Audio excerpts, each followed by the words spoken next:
आप अभी तक न्यूज देख रहे हैं। मैं हूं आपके साथ संगीता। प्रयागराज मांग मेला 2026 से जुड़ी खबर। मेला प्रशासन ऑफिस में महिला ने काटा हंगामा। सुविधा पर्ची न मिलने पर नाराज महिला ने काटा हंगामा। मेला प्रशासनिक अधिकारियों से की बदतमीजी। बार बार समझाने के बाद भी मेला अधिकारी के ऑफिस के बाहर काटा हंगामा। महिला पुलिस कर्मियों ने किसी तरह संभाला मोर्चा। सुविधा पर्ची को लेकर कर रहे थे हंगामा।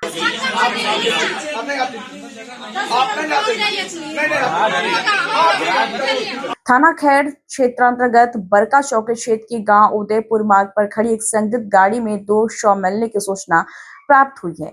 इस सूचना पर तत्काल श्रीमान वरिष्ठ पुलिस अधीक्षक अलीगढ़ नीरज कुमार जादौन व पुलिस अधीक्षक यातायात प्रवीण कुमार द्वारा स्थानीय पुलिस के साथ घटनास्थल पर पहुंचकर मौका मुआयना किया गया है। उक्त बंद गाड़ी में 2 अज्ञात व्यक्तियों के शव मिलने पर फील्ड यूनिट टीम को बुलाकर साक्ष्य संकलन की कार्रवाई कराई गई। तत्पश्चात शव को पोस्टमार्टम हेतु मोर्चरी भिजवाया गया। टीमों का गठन कर घटना के शीघ्र खुलासे हेतु अधीनस्थों को निर्देशित किया गया। अन्य वैधानिक कार्रवाई प्रचलित है। मौके पर शांति।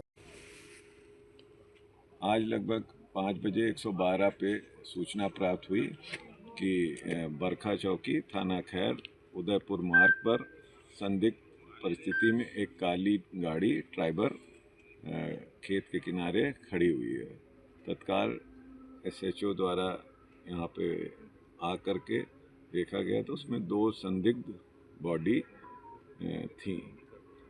सर्किल अफसर और एसपी सर द्वारा भी मौके का आने पे उनको देखा गया और फील्ड यूनिट द्वारा उसको निकाल करके मोर्चरी के लिए भेज दिया गया है। अभी आइडेंटिफिकेशन नहीं हो पाया है बॉडीज का। टीमें बना दी गई हैं, अग्रिम कार्रवाई की जा रही है। झालावाड़ में भारत रत्न पूर्व प्रधानमंत्री स्वर्गीय अटल बिहारी वाजपेयी के 101वें जन्म दिवस के अवसर पर झालरापाटन लौकुश वाटिका में कार्यक्रम आयोजित किया गया, जिसमें पूर्व सीएम राज्य एवं सांसद दुष्यंत सिंह ने लौकुश वाटिका में 2100 सागवान का पौधों का पौधारोपण किया। बता दें, जिससे माध्यम से पर्यावरण संरक्षण और हरित भविष्य का शक्त संदेश दिया गया है। इसके अतिरिक्त यहाँ कुल 11,000 पौधों का रोपण कर अटल वन विकसित किया जाएगा। आयोजन के दौरान चिकित्सा विभाग से संबंधित विभिन्न विकास कार्यों का भूमि पूजन एवं शिलान्यास भी किए गए हैं, जिससे जिले की स्वास्थ्य सेवाओं को और अधिक सुदृढ़ बनाया जा सके। मैंने आपको 3 मई से लेकर 26 जुलाई तक कारगिल का युद्ध हुआ और इसमें उन्होंने सिद्ध कर दिया कि दुश्मन को कैसे छक्के छुड़ा सकते। वो समय था जब उन्होंने मुझे जूनियर मंत्री के रूप में हेलीकॉप्टर दिया। जो 3 हेलीकॉप्टर चलते हैं ना, वो 3 हेलीकॉप्टर में से 1 हेलीकॉप्टर मुझे दिया। नेवी के लोग थे तो यूनिफॉर्म उसी हिसाब का था। जहां जहां भी शहीद जाता था, पहुंचता था, उस परिवार में उन्होंने मुझे भेजा। पहली दफा राजस्थान के दर्शन करे तो मैंने इस बहुत ही दुखद हालात में सबके घरों में जाकर अटल जी की वजह से उनसे मुलाकात करा। चाहे बाड़मेर हो, चाहे भरतपुर हो, चाहे जयपुर हो, चाहे जैसलमेर और आपका सीकर झुंझुनू का इलाका हो, इन सब इलाकों में एक-एक जगह मैं समझती हूँ कईयों में वो हेलीकॉप्टर लेके मैं गई। वहाँ उनकी सलामी हुई, अटल जी की ओर से हम लोग खड़े हुए और पहली दफा खाली डॉग टाई जो गले में लगता था वो नहीं पहुंचा। पूरा का पूरा शहीद अपने परिवार में वो शहीद बेटा घर गया। शहर के नामदेव छिपा समाज ने हिंदू सनातनी भजनों के प्रसिद्ध गायक डूंगरमल मकवाड़ा का भव्य स्वागत किया। स्थानीय क्षेमकरी माताजी तलहट्टी पर उनका माल्यार्पण कर साफा पहनाया गया। बता दें, डंगरमल मकवाड़ा शहर में आयोजित भजन संध्या में शामिल होने जा रहे थे। इस अवसर पर डूंगरमल मकवाड़ा ने महाकवि मां की धरती पर मिले प्यार और सम्मान के लिए आभार व्यक्त किया। उन्होंने कहा है कि वह ईश्वर से प्रार्थना करते हैं कि यदि पुनर्जन्म हो तो नामदेव छिपा समाज में। बिजनौर के थाना नजीबाबाद क्षेत्र में हत्याकांड का खुलासा करते हुए 4 अभियुक्तों को गिरफ्तार किया गया है। मामले में प्रेम प्रसंग, साजिश और सुपारी किलिंग का चौंकाने वाला खुलासा हुआ है। दरअसल 21 दिसंबर 2025 को थाना नजीबाबाद के जलालाबाद क्षेत्र में हाईवे किनारे एक मोटरसाइकिल सवार युवक का शव मिला था।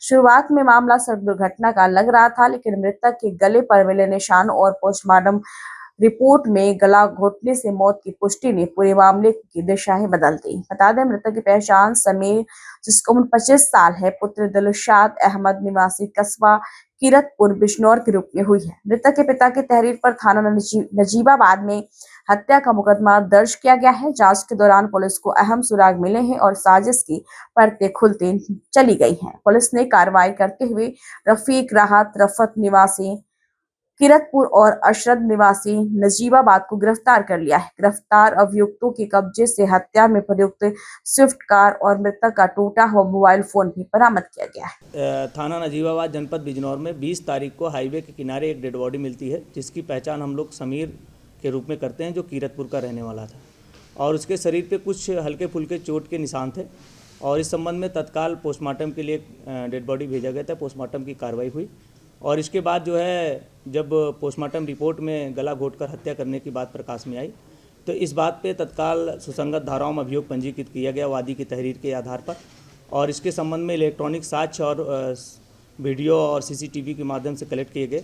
उसमें जो तथ्य निकल के आया कि इसकी हत्या के पीछे इसके सगे चाचा का हाथ था, जिसकी पुत्री के साथ इसके कुछ अपने रिश्ते थे। उस बात को लेकर दोनों परिवारों में अनबन थी और इसी संबंध में इसके सगे चाचा ने जो है अपने परिचित जो है, जो कि दिल्ली का रहने वाला व्यक्ति है, उससे जो है संपर्क किया और पैसे उनको दिए गए और उस पैसों के आधार पे पूरी टीम तैयार की गई और प्लान के तहत जो है 20 तारीख को इस मृतक को जो है नजीबाबाद बुलाया जाता है, जहां पर जो मेन अभियुक्त है इसमें जैनुल, जिसका नाम है, अपने साथियों के साथ अरशद, सलीम और जो है आरिफ, उनके साथ मिलकर जो है गाड़ी में इसका गला घोट दिया जाता है मफलर से और इसे एक्सीडेंट का रूप देने के लिए सड़क के किनारे यथावत रूप में रख दिया जाता है और फिर इसके बाद वो लोग वहाँ से फरार हो जाते हैं।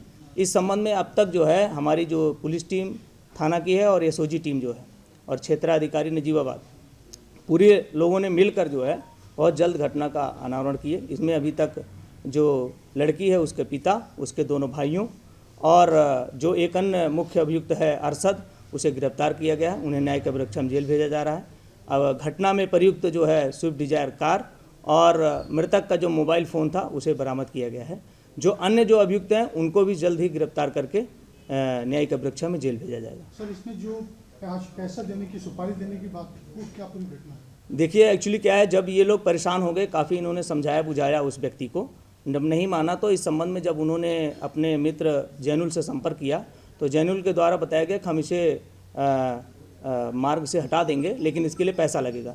पूरी वाकया अभी तक जो जांच में आया है उसमें तकरीबन 20 लाख रुपए देने की बात प्रकाश में आई रही है, जो तय हुआ था, बट अभी तक उनको 5 लाख रुपए दिया गया, जिनमें से 2 लाख ऑनलाइन ट्रांजैक्शन है और 3 लाख रुपए कैश के रूप में है। अब जो अन्य अभियुक्त हैं उनको भी गिरफ्तार करने के बाद जो इंट्रोगेशन होगा उसमें भी बहुत सारी चीज़ें निकल कर आएंगी, उसके लिए अलग से हम आपको बताएंगे। झालावाड़ जिले के सुनील थाना क्षेत्र अंतर्गत सिरपोई गांव में मकान विवाद को लेकर हुए खूनी संघर्ष में सगे चाचा की मौत हो गई है। जानकारी के अनुसार कन्हैया लाल पाटीदार को उनके भतीजे बापू लाल पाटीदार व उनके 2 साथियों ने बेरहमी से मारपीट कर अधमरा कर दिया था। गंभीर रूप से घायल कन्हैया लाल को इलाज के लिए अस्पताल में भर्ती कराया गया है, जहां उपचार के दौरान उनकी मौत हो गई है। घटना में कन्हैया लाल सहित अन्य परिजन भी बुरी तरीके से जख्मी हुए हैं, जिनका निजी अस्पताल में इलाज जारी है। मारपीट के बाद तीनों आरोपी मौके से फरार हो गए। विनोद जी, ये झगड़ा क्यों हुआ और इसकी वजह क्या थी?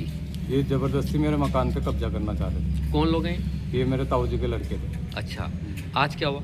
आज सुबह पहले मैं जब मैं खेत पे कृषि कार्य कर रहा था तो ये आए और मेरे ऊपर हमला किया, तो मैं जैसे तैसे भाग गया।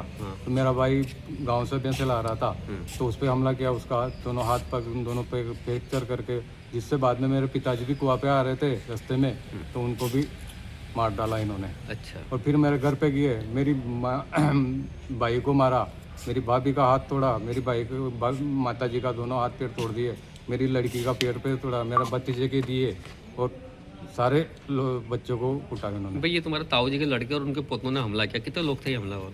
ये 4 लोग थे। 4 लोग थे। और कैसे हमला करा इन्होंने?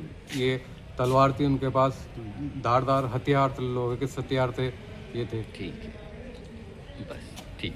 फर्रुखाबाद जनपद के थाना क्षेत्र में दावत खाकर वापस अपने घर लौट रहे मजदूर की हत्या कर दी गई है। विकास खंड नवाबगंज के अंतर्गत थाना कायमगंज के गांव मई रशीदपुर में उस वक्त सनसनी फैल गई जब गुरुवार सुबह गांव के ही एक खेत में 45 वर्षीय ग्रामीण का लहूलुहान शव पड़ा मिला। मृतक की पहचान सोबरन सिंह पुत्र सियाराम के रूप में हुई है। अंदेशा जताया जा रहा है कि बुधवार देर रात अज्ञात हमलावरों ने सोबरन की गोली मारकर हत्या कर दी और शव को खेत में फेंक कर फरार हो गए। परिजनों ने बताया है कि सोबरन सिंह बुधवार सुबह करीब 8 बजे घर से निकले थे। उन्होंने परिजनों को बताया है कि वे पास के गांव सहसा में मजदूरी करने जा रहे थे और उसके बाद पड़ोसी गांव कुतुबुद्दीनपुर में शिव कुमार यादव के पिता ब्रह्मानंद की 13वीं संस्कार की दावत में शामिल होंगे। जब सोबरन देर रात तक घर वापस नहीं लौटे तो परिजनों ने ग्रामीणों के साथ उनकी खोजबीन शुरू की, लेकिन देर रात में उनका कोई सुराग नहीं लगा। गुरुवार सुबह करीब 7 बजे जब गांव का ही एक युवक अपने खेतों में पानी लगाने जा रहा था तब उसने कुतुबुद्दीन नगर निवासी राकेश यादव के खेत के पास झाड़ियों में सोबरन का लहूलुहान शव पड़ा देखा। आज प्रातः पुलिस को सूचना मिली कि एक व्यक्ति का शव खेत में पाया गया है। इस सूचना पे तत्काल पुलिस के द्वारा मौके पे पहुंचा गया तो व्यक्ति की शिनाख्त सोबरन पुत्र सियाराम के रूप में हुई है। इनकी उम्र 45 वर्ष है। इनके शरीर पे कुछ चोटों के निशान हैं। फील्ड यूनिट को बुला के मौका मुआयना कराया गया है। शव का पंचायतनामा करा के पोस्टमार्टम हेतु भेजा जा रहा है। परिवार के द्वारा जो तहरीर दी जा रही है उस पर FIR पंजीकृत करके विवेचनात्मक कार्रवाई प्रारंभ की जा रही है। सर क्या क्या बरामद हुआ है? मौके से फील्ड यूनिट के द्वारा मृतक के कपड़े और जूते बरामद किए गए हैं। गोली लगी है क्या? इस बारे में अभी कुछ कहना बहुत प्राथमिक होगा। पोस्टमार्टम के बाद ही ये स्थिति स्पष्ट होगी। सर कारतूस के खोखे मौके पर पाए गए? अब ये विवेचना से संबंधित चीजें हैं, इसका बाद में आप लोगों को जब बताया जाएगा। अमेठी जनपद के ब्लॉक जागू ग्राम पंचायत लालपुर अंतर्गत विजय विक्रम सिंह सदस्य पूर्वांचल विकास फूड के यहाँ विशाल हिंदू महासम्मेलन का आयोजन किया गया। इस कार्यक्रम में RSS के मुख्य प्रवक्ता श्रीमान अनिल श्रीवास्तव के क्षेत्रीय व कार्यवाह पूर्वी उत्तर प्रदेश व पूज्य महाराज बजरंग मुनि पीठाधीश्वर भूया ताली तीर्थ क्षेत्र सीतापुर निमिषारण व पूज्य भरतदास जी महाराज रानोपाली आश्रम श्री अयोध्या धाम व पूज्य कामेश्वर पुरी महाराज तुलसी मानस मंदिर हरिद्वार उत्तराखंड व पूज्य मिथिलेश नंदन शरण जी महाराज पीठाधीश्वर आदर्श ऋषि अक्षरधाम मिथिला नगर राजमऊ अमेठी महाराज श्री केबी सिंह प्रधानाचार्य राष्ट्रीय स्वयंसेवक संघ व श्याम बहादुर सिंह सामाजिक कार्यकर्ता निर्मला देवी मीना देवी आदि लोग मंचासीन रहे। सकल हिंदू समाज आयोजन समिति के समस्त पदाधिकारी बंधु, अभी पूर्व वक्ताओं ने कई विषय रखे ही हैं, हम सबके ध्यान में भी आ गए। आज सम्मेलन की क्यों आवश्यकता पड़ रही है? तो अपनी भारतीय संस्कृति पर जब हम विचार करते हैं तो कहते हैं चिर पुरातन नित्य नूतन संस्कृति है ये, जिसको हिंदू संस्कृति भी कहते हैं, तो भारतीय संस्कृति भी बोलते हैं इसको।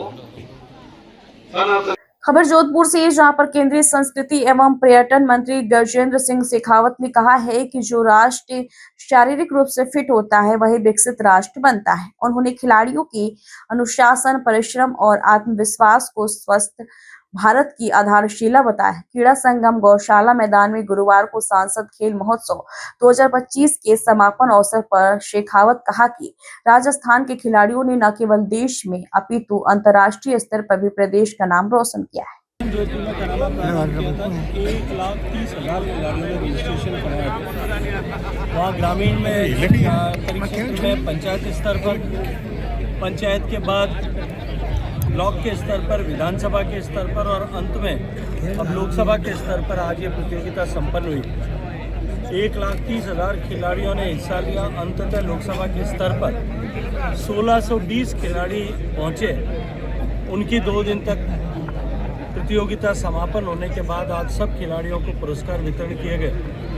मैं इस आयोजन के पीछे लगे सभी लोगों को, विशेष रूप से जिला परिषद की टीम को, CEO जिला परिषद को, और उसके अतिरिक्त सभी जनप्रतिनिधियों को, पार्टी के कार्यकर्ताओं को, सारे फिजिकल एजुकेशन के टीचर्स को, उन सबको इस आयोजन को सफल बनाने के लिए हृदयपूर्वक धन्यवाद करता हूँ। माननीय प्रधानमंत्री जी के आभासी उपस्थिति में अभी यह कार्यक्रम आयोजित हुआ और इसमें देश भर के 233 लोकसभा क्षेत्रों में इसी तरह से हो रहे कार्यक्रमों में प्रधानमंत्री जी का उद्बोधन सुनने को मिला। उन्होंने खिलाड़ियों को प्रोत्साहित करते हुए साथ ही साथ खेल केवल शरीर के सौष्ठव के लिए, शरीर के स्वास्थ्य के लिए नहीं, अपितु राष्ट्र निर्माण के लिए भी आवश्यक है, ऐसा संदेश उन्होंने दिया।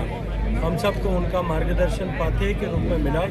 मैं बहुत सारी शुभकामनाएं देते हुए जिलाधिकारी ज्ञानेंद्र सिंह ने आज देर रात ठंड के दृष्टिगत रोडवेज के CN कॉलोनी में नगर पालिका द्वारा संचालित रैन बसेरा का औचक निरीक्षण किया। निरीक्षण के दौरान रैन बसेरा की व्यवस्था को देखा। उन्होंने प्रकाश व्यवस्था, शौचालय एवं साफ सफाई की व्यवस्था देखी। इसके साथ ही उन्होंने शहर व जिला अस्पताल में अलाव व्यवस्था देखी। अलाव जलते पाए गए। जिला अस्पताल में पहुंचकर आपातकालीन वार्ड में मरीजों से वार्ता की। इसके साथ ही उन्होंने पात्र यानी जरूरतमंदों व्यक्तियों को कंबल वितरित किए तथा संबंधित को निर्देशित किया